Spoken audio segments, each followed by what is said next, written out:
story heavy, yeah, oh, Never no bring light, oh, never no bring light, oh, Generator. Coucou mes beautés chéries, j'espère que vous vous portez bien. Moi ça va très très bien par la grâce de Dieu. Je vais vous faire un petit Congo-ça, mais s'il vous plaît, j'aimerais que ça reste entre nous. Pardon, n'allez pas dire à quelqu'un. Si vous dites à quelqu'un, moi je suis foutu. Et si vous dites là, et si moi il devient foutu demain, je pourrais plus vous raconter des histoires. Pardon, que ça reste seulement entre nous avec eux. Le thème d'aujourd'hui c'est Anti.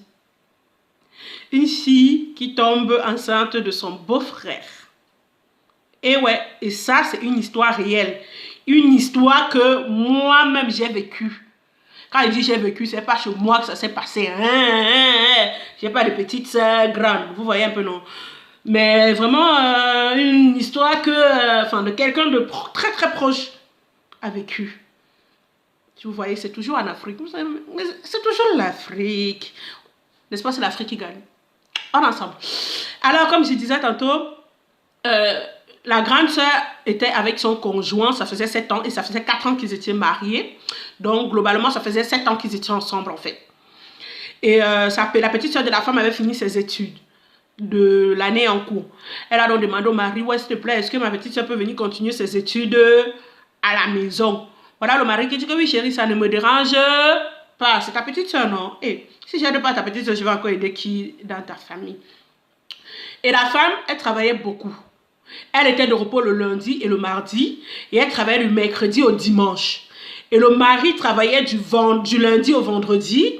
Était de repos le samedi, le dimanche. Vous voyez un peu les jours de repos un petit peu décalés là en Afrique, non? Voilà. Parce que la femme, elle avait 2 boulots en fait. Et voilà maintenant, alors, la petite sœur, elle vient, tout se passe bien. Je vois des petites sœurs sorcières là, non? On ne sait même pas d'où elles sortent. Tout se passe bien et tout, pépé. Après maintenant, le week-end qui suivait, la petite sœur est partie au marché, elle a fait le marché, elle a cuisiné, nettoyé la maison. Elle finit, au lieu de s'habiller normalement, elle peut mettre un mini short là qu'à la limite, dès qu'elle se baisse comme ça, on voit sa culotte. Est-ce qu'elle avait mis? Je ne sais pas, hein? Elle fait seulement le Congo ça. Elle n'a pas dit qu'elle avait mis ou elle n'avait pas mis. Je suis là-bas pour regarder ça. Donc, le mari ne fait qu'observer. Elle séduisait le mari.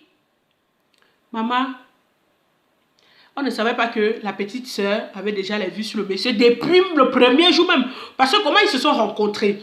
Ils étaient dans un bar en train de boire. La grande sœur, la petite sœur, plus les autres copines. La petite sœur était attirée par le gars. Vous voyez un peu l'histoire, non? La petite sœur était attirée par le gars, mais le gars plutôt draguait la grande sœur. C'est plus la grande sœur qui l'intéressait, non la petite sœur. Continuons dans l'histoire. J'entre un peu dans ce détail là pour que vous puissiez un peu comprendre. Donc, elle finit comme ça, elle fait encore à manger et tout. Le week-end qui suit, le week-end après, elle fait encore à manger et tout. Elle fait que mettre les mini. Cette fois-ci, elle a mis la mini, donc elle s'est baissée comme ça. Là, le gars voyait tout. Après, le gars lui dit, ma chérie, il dit, hein, c'est quoi que tu es en train de faire comme ça? Pourquoi quand ta soeur n'est pas là, c'est comme si tu restes nu devant moi. Je ne comprends pas le message que tu veux me faire passer en gros. Et comme un chien, au lieu d'aller dire à la famille, il ouvre sa bouche pour parler, chipique. Donc voilà maintenant, alors, la petite soeur, non? Côté séduisant, elle commence à séduire le gars, elle séduit le gars, elle séduit. Le jour, ça arrivé, vous savez où ça arrivé, maman, au salon. Imaginez si la femme rentrait. Lara Kadiako. Elle commence à séduire le gars, là, la prend. On entend seulement les gémissements dans la maison. Oh. Continuons l'histoire. La meilleure reste à venir. Voilà la petite sœur alors. Dès qu'elle finit, non. Ni venu, ni connu. Voilà la grande sœur qui rentre du boulot. Elle se comporte toujours pareil. Hein. Mais maintenant, c'était la deuxième. Quand madame n'est pas là, elle remplace madame. Et après, l'histoire est arrivée à un stade que la petite sœur ne pouvait plus supporter. Elle a demandé au gars de choisir. Bébé la Zamba. Donc, moi, je dois choisir entre ma femme et toi. Hé! Monde à l'envers. Maman, voilà le gars qui dit que pardon, toi et moi, c'était strictement sexuel. Je ne compte pas quitter ma femme. J'aime trop ma femme pour quitter ma femme. Et c'est toi qui as commencé ce petit jeu. La fille commence maintenant par le chantage. Qui a commencé le petit jeu? Oh, les bruits. Voilà, maintenant, elle dit devant la femme, non, je dis ou je ne dis pas. Elle commence maintenant à faire le chantage. Quand elle a besoin un peu d'argent comme ça, là, le gars dit non, je n'ai pas. Elle commence à faire le chantage, le gars donne. La femme trouve ça bizarre. Qu'est-ce qui se passe entre les deux? Elle commençait à se poser des questions. Voilà, maintenant,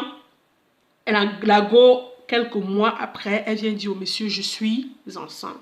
Hey! Le gars dit que tu es enceinte, maman. Oui, de qui? Mais quelle question? Je suis enceinte de toi. Comment tu peux me demander de qui je suis enceinte? Maman, le gars là pouvait mourir. Il a commencé que ce n'est pas moi le père de l'enfant. Oh, c'est monté. Oh, c'est descendu. La fille a dit que toi, tu ne couchais pas avec moi. Tu couches avec moi et après, il te dit que je suis enceinte. Tu viens dire que ce n'est pas toi le père de l'enfant, que c'est qui? Ce n'était pas lui le père de l'enfant. Suivons l'histoire.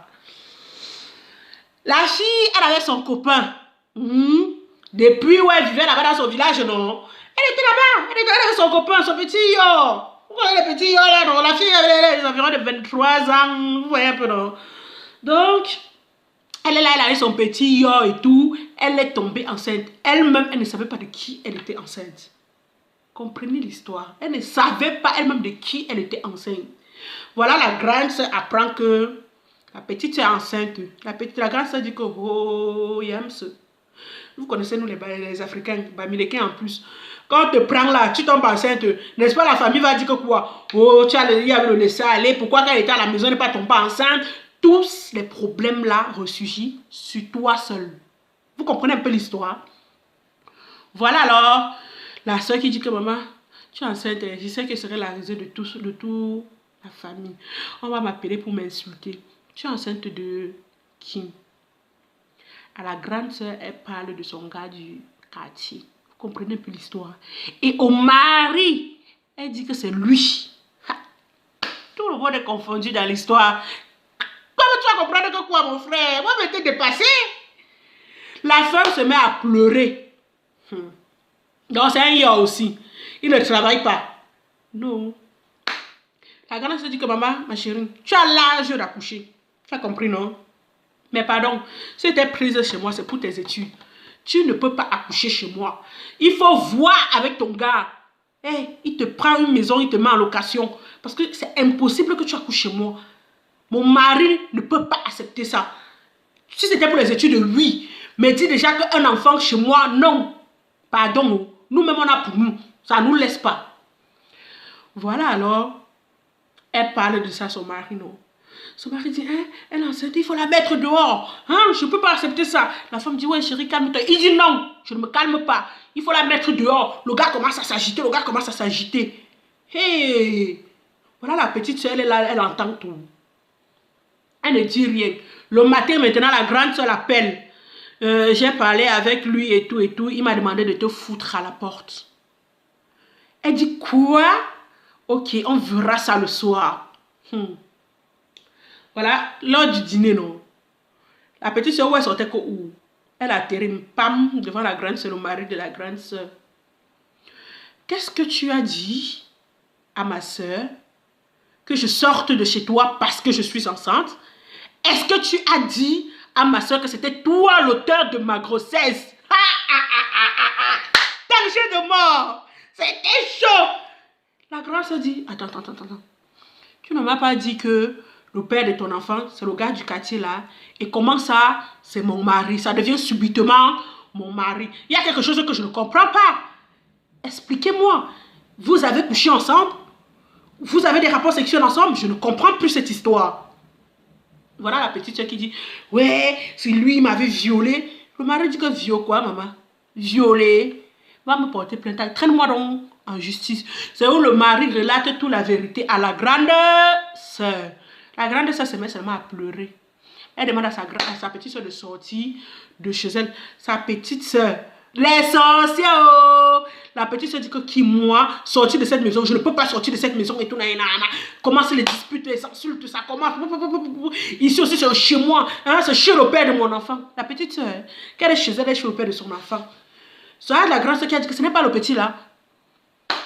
Donc la grande soeur convoque maintenant le petit. Il va voir le petit. Le petit dit que maman, on sort ensemble, mais elle et moi, on n'a jamais couché ensemble. Donc elle ne peut pas vous dire que c'est moi qui est l'auteur de la grossesse, puisque elle et moi, on n'a jamais eu de rapports sexuels. Et en plus, Ça fait qu'à peine 3 mois qu'on est ensemble. Et on n'a jamais eu de rapport sexuel ensemble. Donc, c'est pas moi. C'est où la grande se dit que hey, elle m'a tué. Donc, ce n'est pas lui. Ça veut dire que c'est mon mari. La femme commence à pleurer, appelle sa petite soeur, dit à sa petite soeur que va enlever l'enfant. Pardon, ne gâte pas mon mariage. C'était entre eux. La famille n'était pas encore au courant. La petite soeur dit niette. Elle portait pas dire à la mère de la fille. La mère de la fille dit que, hé, pardon, hein, moi je suis témoin de Jéhovah. Je suis témoin de Jéhovah. Et chez moi, on n'enlève pas les enfants. Chez moi, on n'enlève pas les enfants. Si elle est tombée à cette heure, elle va accoucher. Hein? C'est quoi? Chez moi, on n'enlève pas les enfants. Hé, voilà la grande sœur qui se met à pleurer. Maman, comment tu peux dire des choses comme ça? Hein? Elle a c'était le mari, elle commence à pleurer. Eh, maman, mon oreille est tombée. Oh. Elle commence à pleurer, non? Voilà le mari qui sort. Qui dit à la petite soeur que tu enlèves cet enfant. La petite soeur dit niette. Je n'enlève pas cet enfant. C'est notre enfant. C'est où le mari dit que comment ça? On te demande d'enlever. En plus, ta soeur ne devait même pas être au courant. N'est-ce pas? Tu devais partir enlever. Même sans que ta soeur ne soit au courant. C'est quoi ça? Qu'est-ce que tu es en train de vouloir faire? Tu es en train de vouloir nous détruire. Bon.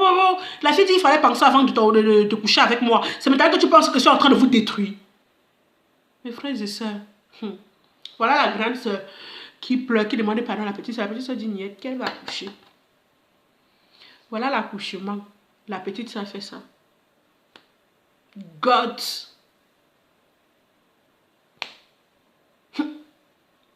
Opération. Opération là. Comme ça là.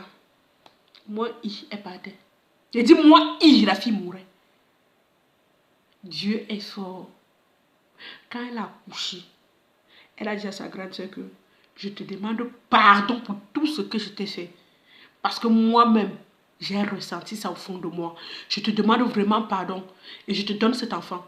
Ce n'est plus mon enfant, c'est ton enfant. C'est l'enfant de ton mari et toi. Je te donne cet enfant et je te remercie pour tout ce que tu as fait pour moi.